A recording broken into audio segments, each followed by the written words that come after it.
Hi friends, बघा 60 दिवसाचा spoken English course आपण पाहतोय। आत्तापर्यंत आपण 20 व्हिडिओज अपलोड केलेले आहेत। जर तुम्हाला ते पाहायचे असतील तर चॅनलच्या प्लेलिस्टमध्ये जाऊन तुम्ही त्या ठिकाणी पाहू शकता। बघा, आज जो टेन्स आपण पाहणार आहे तो आहे फ्युचर परफेक्ट टेन्स, म्हणजेच पूर्ण भविष्यकाळ। बघा, हा काय कधी वापरायचा? आपण पूर्ण भविष्यकाळ हा एखादी कृती भविष्यात ठराविक काळापर्यंत पूर्ण झालेली असेल हे सूचित करण्यासाठी वापरतो। उदाहरणार्थ, मी 2027 पर्यंत माझे MPhil पूर्ण केलेले असेल। बघा, भविष्यामध्ये एखादी क्रिया एखादी कृती मी पूर्ण केलेली असेल। मी 2027 पर्यंत माझं MPhil पूर्ण केलेलं असेल 2027 पर्यंत, म्हणजे आता 2024 चालू आहे आणि 2027 पर्यंत म्हणजे 3 वर्षानंतरची गोष्ट मी बोलतोय की त्यावेळेस मी ते पूर्ण केलेलं असेल, ती कृती माझी पूर्ण झालेली असेल, ते काम माझं पूर्ण झालेलं असेल अशा प्रकारे। दुसरं उदाहरण बघा, या महिन्याच्या अखेरीस आम्ही आमचे काम पूर्ण करू किंवा आम्ही आमचे काम पूर्ण केलेले असेल अशा प्रकारे। या वेळेपर्यंत पाहुण्यांनी त्यांचे जेवण केलेले असेल। बघा, उद्या या वेळेपर्यंत पाहुणे घरी येऊन त्यांनी त्यांचं जेवण पूर्ण केलेले असेल, या प्रकारचं वाक्य आहे। तर अशी काही वाक्य असतात जे आपण भविष्यकाळामध्ये पूर्ण झालेली आहेत हे सांगत असतो, ती ह्या काळामध्ये येतात। बघा, हा काळ कसा वापरायचा? समजा प्रथमेश रोज सकाळी 7:30 वाजता शाळेत जातो। जर मला कोणी विचारले की प्रथमेश मला 9:30 वाजता घरी भेटेल का, तर मी म्हणेन नाही, तो तुला भेटू शकत नाही कारण तो शाळेत गेलेला असेल। अशा प्रकारचं माझं उत्तर राहील इंग्लिशमध्ये, no you can't because Prathamesh will have gone to the school at 7:30 AM। तर बघा, प्रथमेश शाळेत गेलेला असेल अशा प्रकारचं वाक्य असेल माझं, जे की मी पूर्ण भविष्य काळामध्ये बोलतो। बघा, म्हणजेच भविष्यात एखादी गोष्ट घडलेली असेल हे सांगण्यासाठी पूर्ण भविष्यकाळ वापरतो, हे लक्षात ठेवा। आता बघा, पूर्ण भविष्यकाळ म्हणजेच फ्युचर परफेक्ट टेन्स। बघा, एखादी क्रिया भविष्यामध्ये पूर्ण केलेली असेल तर शेवटी असलेली असेल अशा प्रकारचा उच्चार तुम्हाला या काळामध्ये पाहायला भेटतो। बघा, जसं की आपण पाहत आलेलो आहे की कुठल्याही काळामध्ये येणारे एक वाक्य आपण 6 प्रकारे लिहू शकतो, 6 प्रकारे ते रूपांतरित करू शकतो, त्याचा आपण प्रश्न बनवू शकतो, ते वाक्य नकारार्थी बनवू शकतो। त्याचप्रकारे या काळात येणाऱ्या वाक्याला सुद्धा आपण कशा प्रकारे रूपांतरित केलेलं आहे, कशा प्रकारे त्याचा प्रश्न बनवलेला आहे, कशा प्रकारे ते नकारार्थी बनवलेलं आहे, ह्या ठिकाणी तुम्हाला पाहायला भेटतं। बघा, वाक्याचे प्रकार तुम्हाला माहीत झालेत। बघा, होकारार्थी वाक्य म्हणजे अफर्मेटिव्ह सेंटेन्स, प्रश्नार्थी वाक्य म्हणजे इंट्रोगेटिव्ह सेंटेन्स, नकारार्थी वाक्य म्हणजे नेगेटिव्ह सेंटेन्स, नकारार्थी प्रश्नार्थी वाक्य नेगेटिव्ह इंट्रोगेटिव्ह सेंटेन्स, WH प्रश्नार्थी वाक्य WH इंट्रोगेटिव्ह सेंटेन्स आणि WH नकारार्थी प्रश्नार्थी वाक्य म्हणजे WH नेगेटिव्ह इंट्रोगेटिव्ह सेंटेन्स, हे आपण पाहिलेलं आहे। बघा, आता एक वाक्य आपण घेतलं होकारार्थी प्रकारचं, जसं की ती सोमवारी यावेळी पुण्यात आलेली असेल। बघा, सोमवार येणार आहे पुढे आणि सोमवारी ती पुण्यात आलेली असेल, तिची येण्याची क्रिया पूर्ण झालेली असेल यावेळेपर्यंत। आता 10 वाजलेत आणि सोमवारी 10 वाजेपर्यंत ती पुण्यात आलेली असेल, तर भविष्यकाळामध्ये पूर्ण झालेले गोष्ट, पूर्ण झालेले क्रियाबद्दल बोलतोय मी, ठीक आहे। त्यावेळेस मी असं वाक्य बोलेन। बघा, आता हे कसल्या प्रकारचं वाक्य आहे? होकारार्थी प्रकारचं वाक्य आहे, कारण याच्यामध्ये ना प्रश्न आहे ना कुठल्या प्रकारचा नकार आहे। तर हेच वाक्य आपण प्रश्नार्थी बनवतो। कशा प्रकारचा प्रश्नार्थी? की ज्याचं उत्तर आपल्याला हो किंवा नाही अशा शब्दात येतं। जसं की ती सोमवारी यावेळी पुण्यात आलेली असेल का? शेवटी का लावून प्रश्न विचारलेला आहे। ती सोमवारी यावेळी पुण्यात आलेली नसेल, नकारार्थी वाक्य आहे। ती सोमवारी यावेळी पुण्यात आलेली नसेल का? बघा, शेवटी का लावून प्रश्न विचारलेला आहे। ती सोमवारी यावेळी पुण्यात का आलेली असेल? बघा, कानं प्रश्न विचारलेला आहे। का कसल्या प्रकारचा वर्ड आहे? WH प्रकारचा वर्ड आहे। का म्हणजेच फाय, म्हणजे WH प्रश्नार्थी वाक्य आहे। पुढे बघा पुढचं वाक्य आहे, ती सोमवारी यावेळी पुण्यात का आलेली नसेल. बघा कानं प्रश्न विचारला आहे. वाक्यामध्ये नकार पण आहे, काय एक WH प्रकारचं वर्ड आहे, नकार आहे आणि प्रश्न आहे. म्हणजे WH नकारार्थी प्रश्नार्थी वाक्य आहे. तर होकारार्थी वाक्य दिल्यानंतर तुम्हाला ते ह्या प्रकारे लिहिता आले पाहिजे. त्याचा तुम्हाला प्रश्न बनवता आला पाहिजे, त्याचं तुम्हाला नकारार्थी वाक्य बनवता आलं पाहिजे. जर हे तुम्हाला जमलं तर इंग्लिशमध्ये तुम्ही त्याला सहजपणे ट्रान्सलेट करू शकता. आणि कशा प्रकारे ट्रान्सलेट करायचं हे आपण पुढे पाहणार आहोत. बघा या ठिकाणी वाक्याचा पहिला प्रकार आहे अफर्मेटिव्ह सेंटेन्स, म्हणजे होकारार्थी वाक्य कशा प्रकारचे असतात, कशा प्रकारे इंग्लिशमध्ये ट्रान्सलेट करायचे, फॉर्म्युला कोणता आहे तो या ठिकाणी आपण समजून घेणार आहोत. बघा याच्या शेवटी लेलं असेल अशा प्रकारचा उच्चार तुम्हाला पाहायला भेटतो. जसं की बघा हे वाक्य आल्यानंतर तुम्हाला सुरुवातीला सब्जेक्ट लिहायचं असतं, त्याच्यानंतर विल किंवा शाल, त्याच्यानंतर हॅव, त्याच्यानंतर क्रियापदाचं तिसरं रूप, त्याच्यानंतर ऑब्जेक्ट आणि त्याच्यानंतर रिमाइंडिंग सेंटेन्स आणि फुल स्टॉप. वाक्य बघा, रामने गोष्ट सांगितलेली असेल. सब्जेक्ट कोण आहे? राम. त्याच्यानंतर विल, त्याच्यानंतर हॅव, त्याच्यानंतर क्रियापद काय? सांगणे, टेल, त्याचं तिसरं रूप टोल्ड आणि गोष्ट म्हणजे अ स्टोरी आणि फुल stop. Ram will have told a story आणि फुल स्टॉप. रामने गोष्ट सांगितलेली असेल. दुसरं वाक्य आहे, त्याने दूध प्यायलेले असेल. बघा भविष्यकाळामध्ये त्यानं दूध प्यायलेलं असेल. या ठिकाणी बघा सब्जेक्ट कोण आहे? त्याने म्हणजे तो म्हणजेच ही, त्याच्यानंतर त्याच्यासमोर विल, त्याच्यानंतर हॅव, त्याच्यानंतर क्रियापदाचं तिसरं रूप, क्रियापद काय? पिणे म्हणजे ड्रिंक, त्याचं तिसरं रूप ड्रंक आणि मिल्क म्हणजेच ऑब्जेक्ट आहे, दूध म्हणजेच काय? मिल्क आणि फुल स्टॉप. ठीक आहे, लक्षात ठेवा फुल स्टॉप. पुढे बघा पुढचं वाक्य आहे, ती इंग्रजी शिकलेली असेल. बघा या ठिकाणी सुरुवातीला सब्जेक्ट ती म्हणजे सी, त्याच्यानंतर विल, त्याच्यानंतर हॅव, त्याच्यानंतर शिकणे लर्न, त्याचं तिसरं रूप लर्न आणि इंग्रजी म्हणजेच इंग्लिश, फुल स्टॉप. पुढचं वाक्य आहे, त्यांनी चित्रपट पाहिलेला असेल. त्यांनी म्हणजेच दे, सब्जेक्ट, त्याच्यानंतर विल, त्याच्यानंतर हॅव, त्याच्यानंतर क्रियापदाचं तिसरं रूप, क्रियापद काय? चित्रपट पाहणे म्हणजे वॉच, त्याचं तिसरं रूप वॉच आणि चित्रपट म्हणजे काय? द मूवी आणि फुल stop. They will have watch the movie, त्यांनी चित्रपट पाहिलेला असेल. अशा प्रकारची वाक्य आहेत. बघा हे होकारार्थी प्रकारची वाक्य आहेत. यांनाच पुढे आपण प्रश्नार्थी, नकारार्थी, नकारार्थी प्रश्नार्थी, WH प्रश्नार्थी, WH नकारार्थी प्रश्नार्थी या काळामध्ये या प्रकारामध्ये रूपांतरित केलेलं आहे आणि इंग्लिशमध्ये ट्रान्सलेटसुद्धा केलेलं आहे. ठीक आहे, पुढे बघा पुढचं वाक्याचा प्रकार आहे इंटरोगेटिव्ह सेंटेन्सेस म्हणजेच प्रश्नार्थी वाक्य. हे वाक्य लिहिताना सुरुवातीला आपल्याला विल किंवा शॉल लिहायचं असतं, त्याच्यानंतर सब्जेक्ट, त्याच्यानंतर हॅव, त्याच्यानंतर क्रियापदाचं तिसरं रूप, त्याच्यानंतर ऑब्जेक्ट, त्याच्यानंतर रिमाइंडिंग सेंटेन्स आणि प्रश्नचिन्ह. जसं की वाक्य आहे, रामने गोष्ट सांगितलेली असेल का. बघा का लावून प्रश्न विचारला आहे, म्हणजे सुरुवातीला आपण विल लिहिणार, त्याच्यानंतर सब्जेक्ट कोण आहे? राम, राम लिहिलं, त्याच्यानंतर हॅव, त्याच्यानंतर सांगणे म्हणजे टेल, त्याचं तिसरं रूप टोल्ड आणि गोष्ट म्हणजे अ स्टोरी आणि प्रश्नचिन्ह. Will Ram have told a story, रामने गोष्ट सांगितलेली असेल का. तसंच त्याने दूध प्यायलेलं असेल का. बघा त्याने सब्जेक्ट आहे, त्याने, तो म्हणजेच ही, म्हणून या ठिकाणी आपण विलचा वापर करणार. त्याच्यानंतर सब्जेक्ट ही, त्याच्यानंतर हॅव, त्याच्यानंतर ड्रंक आणि त्याच्यानंतर मिल्क आणि प्रश्नचिन्ह. Will he have drunk milk. त्याच्यानंतर ती इंग्रजी शिकलेली असेल का.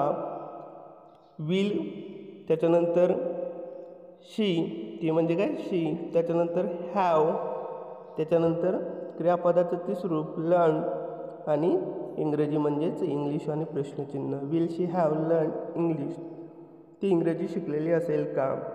त्याच्यानंतर बघा त्यांनी चित्रपट पाहिलेला असेल का. विल, त्याच्यानंतर दे, त्याच्यानंतर हॅव, त्याच्यानंतर काय येणार वॉच क्रियापदाचं तिसरं रूप आणि मूवी म्हणजे सुद्धा चित्रपट म्हणजे सुद्धा मूवी आणि प्रश्नचिन्ह. Will they have watch the movie, त्यांनी चित्रपट पाहिलेला असेल का? तर हे तुम्हाला सहजपणे समजत असेल. तर तुम्ही जर मागचे व्हिडिओज पाहत आलेला असाल तर तुम्हाला हे सहजपणे समजत असेल. पुढे बघा, पुढचा वाक्याचा प्रकार आहे नेगेटिव्ह सेंटेन्सेस म्हणजेच नकारार्थी वाक्य. हे वाक्य लिहिताना सुरुवातीला सब्जेक्ट, त्याच्यानंतर विल किंवा शाल, त्याच्यानंतर नॉट, त्याच्यानंतर हॅव, त्याच्यानंतर क्रियापदाचं तिसरं रूप, त्याच्यानंतर ऑब्जेक्ट, त्याच्यानंतर रिमाइनिंग सेंटेन्स. बघा या ठिकाणी लक्षात ठेवा, विल आणि नॉटला एकत्र करून तुम्ही ऑन्ट असं लिहू शकता. काय ऑन्ट, ठीक आहे. बघा, रामने गोष्ट सांगितलेली नसेल.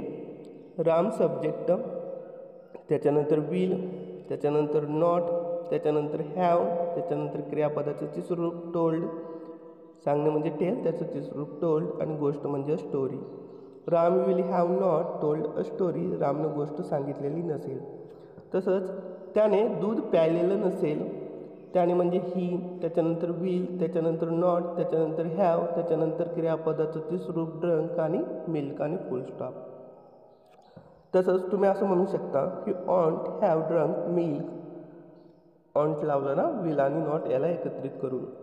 बघा तिसरं वाक्य, ती इंग्रजी शिकलेली नसेल.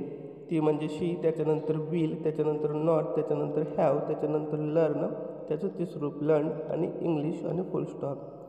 शी will not have learned English, ती इंग्रजी शिकलेली नसेल.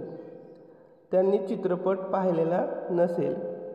They will not have watch the movie आणि फुल स्टॉप. हे तुम्हाला समजलं. बघा या ठिकाणी त्यांनी, त्याने अशा प्रकारचे सब्जेक्ट म्हणून काही शब्द येतात. तर बघा त्यांनी म्हणजे आपल्याला वाटतं की या ठिकाणी देमचा वापर केला पाहिजे का? तर तुम्हाला ज्यावेळेस subjective pronoun, objective pronoun, possessive pronoun हा टॉपिक जर तुमचा क्लिअर झाला ना तर तुम्ही या ठिकाणी कन्फ्यूज होणार नाही, जो की आपण पुढे पाहणारच आहोत. तिला, त्याने अशा प्रकारचे काही शब्द असतात.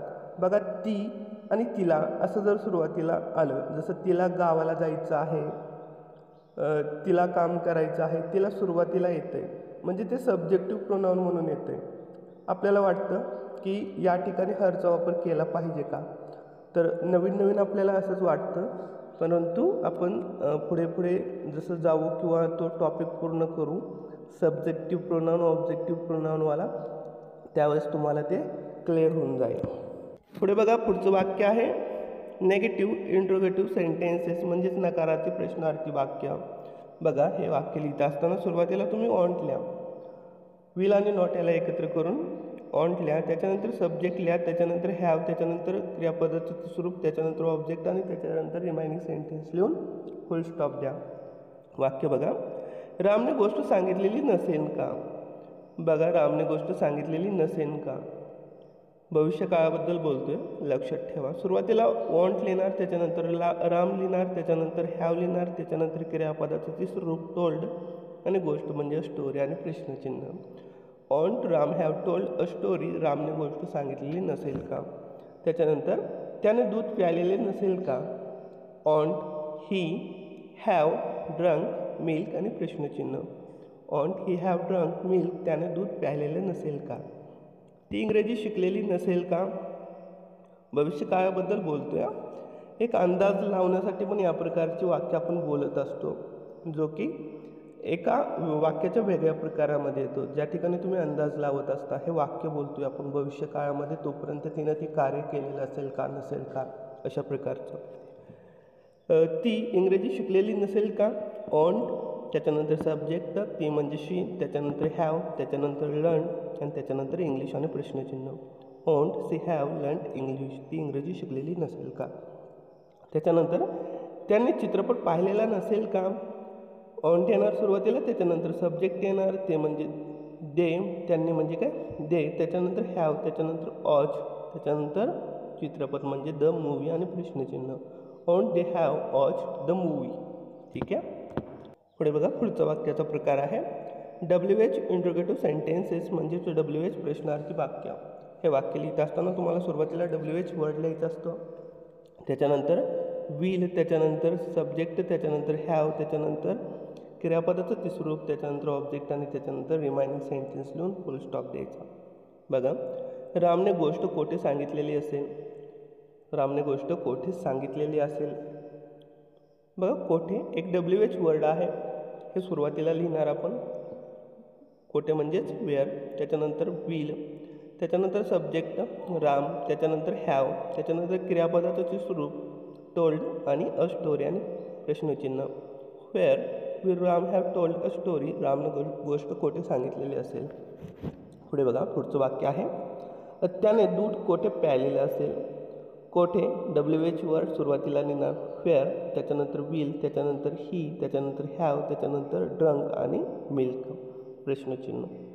तसंच ती इंग्रजी का शिकलेली असेल? प्रश्नचिन्ह आहे. कानं प्रश्न विचारला, WH वर्ड आहे सुरुवातीला. वाय, त्याच्यानंतर विल, त्याच्यानंतर शी, त्याच्यानंतर हॅव, त्याच्यानंतर लर्न, त्याचं तिसरं रूप लर्न आणि English. Y will she have learn English? ती इंग्रजी का शिकलेली असेल. तसंच त्यांनी चित्रपट केव्हा पाहिलेला असेल? केव्हानं प्रश्न विचारला आहे, केव्हा. वेन, त्याच्यानंतर विल, त्याच्यानंतर दे, त्याच्यानंतर हॅव, त्याच्यानंतर वॉच क्रियापदाचं स्वरूप आणि द मूव्ही आणि प्रश्नचिन्ह. Wien will they have watch the movie? त्यांनी चित्रपट केव्हा पाहिलेला असेल. ठीक आहे. अशा प्रकारे काय अडचण असेल तर नक्की कमेंट बॉक्समध्ये विचारत चला. पुढे बघा पुढचा वाक्याचा प्रकार आहे WH निगेटिव्ह इंट्रोगेटिव्ह सेंटेन्सेस म्हणजेच WH नकारार्थी प्रश्नार्थी वाक्य. हे वाक्य लिहित असताना सुरुवातीला WH वर्ड लिहायचं, त्याच्यानंतर ऑन, त्याच्यानंतर सब्जेक्ट, त्याच्यानंतर हॅव, त्याच्यानंतर क्रियापदाचं ते स्वरूप, त्याच्यानंतर ऑब्जेक्ट, त्याच्यानंतर रिमाइनिंग सेंटेन्स आणि प्रश्नचिन्ह. रामने गोष्ट का सांगितलेली नसेल?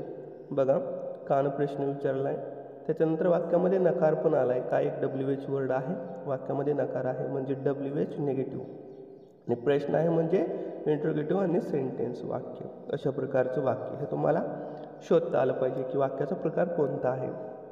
सुरुवातीला काय लिहिणार, WH वर्ड वाय, त्याच्यानंतर ऑन, त्याच्यानंतर सब्जेक्ट राम, त्याच्यानंतर हॅव, त्याच्यानंतर क्रियापदाचं ते स्वरूप टोल्ड आणि अ स्टोरी आणि प्रश्नचिन्ह. Y on Ram have told a story? रामने गोष्ट का सांगितलेली नसेल. पुढे बघा पुढचं वाक्य आहे त्याने दूध का प्यायलेलं नसेल? कानं प्रश्न विचारला आहे, WH वर्ड आहे, वाय लिहिणार, त्याच्यानंतर ऑन येणार, नकार आहे वाक्यामध्ये, त्याच्यानंतर सब्जेक्ट तो म्हणजे ही, त्याने म्हणजे सब्जेक्टिव्ह प्रोनाउन म्हणून ही, त्याच्यानंतर हॅव, त्याच्यानंतर ड्रंक क्रियापदाचं ते स्वरूप आणि त्याच्यानंतर दूध म्हणजेच मिल्क आणि प्रश्नचिन्ह. Why won't he have drunk milk? त्याने दूध का प्यायलेलं नसेल. पुढे बघा पुढचं वाक्य आहे ती इंग्रजी का शिकलेली नसेल? कानं प्रश्न विचारला का WH वर्ड आहे म्हणजे वाय येणार, त्याच्यानंतर ओंट, त्याच्यानंतर शी सब्जेक्ट, त्याच्यानंतर हॅव, त्याच्यानंतर लर्न तिसरं रूप लर्न आणि इंग्लिश आणि प्रश्नचिन्ह. Why won't she have learn English? ती इंग्रजी का शिकलेली नसेल. बघा मित्रांनो, काही अशा प्रकारची वाक्य आहेत की जी वाक्याचे आपण 6 प्रकार पाहतोय ना, याच्यामध्ये ते कधीतरी बोलली जातात म्हणून ते आपल्याला वेगळ्या प्रकारची वाटतात किंवा कन्फ्युजन करणारी वाक्य वाटतात. परंतु हे पण तुम्हाला माहीत असणे गरजेचं आहे की अशा प्रकारचं वाक्य आलं तर ते कशा प्रकारे बोलायचं. पुढचं वाक्य आहे त्यांनी चित्रपट का पाहिलेला नसेल. बघा, कानं प्रश्न विचारला आहे, वाक्यामध्ये नकार आहे. या ठिकाणी सुरुवातीला WH वर्ड लिहिणार, WH वर्ड आहे का म्हणजे वाय, त्याच्यानंतर ओंट, त्याच्यानंतर सब्जेक्ट दे, त्याच्यानंतर हॅव, त्याच्यानंतर क्रियापदाचं तिसरं रूप वॉच आणि चित्रपट म्हणजेच द मूव्ही. ठीक आहे. Why won't they have watch the movie आणि प्रश्नचिन्ह त्यांनी चित्रपट का पाहिलेला नसेल.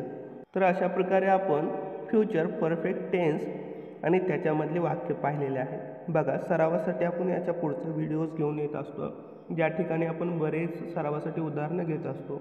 तो व्हिडिओ तुम्ही नक्की पाहत चला. त्या ठिकाणी तुम्हाला काही नवीन शब्द आणि या प्रकारच्या वाक्य आणि या प्रकारच्या काळातील वाक्यांचा सराव होऊन जाईल. बघा, याच्यानंतर जो पुढचा व्हिडिओ आपण घेऊन येत असतो त्या ठिकाणी आपण याच काळावरती अनेक प्रकारची उदाहरणं पाहत असतो, जे की अफर्मेटिव्ह प्रकारचे म्हणजे होकारार्थी प्रकारचे असतात. तुम्ही त्याला उरलेल्या 5 प्रकारामध्ये रूपांतरित करू शकता आणि तुमचा सराव करून घेऊ शकता. Thanks for watching.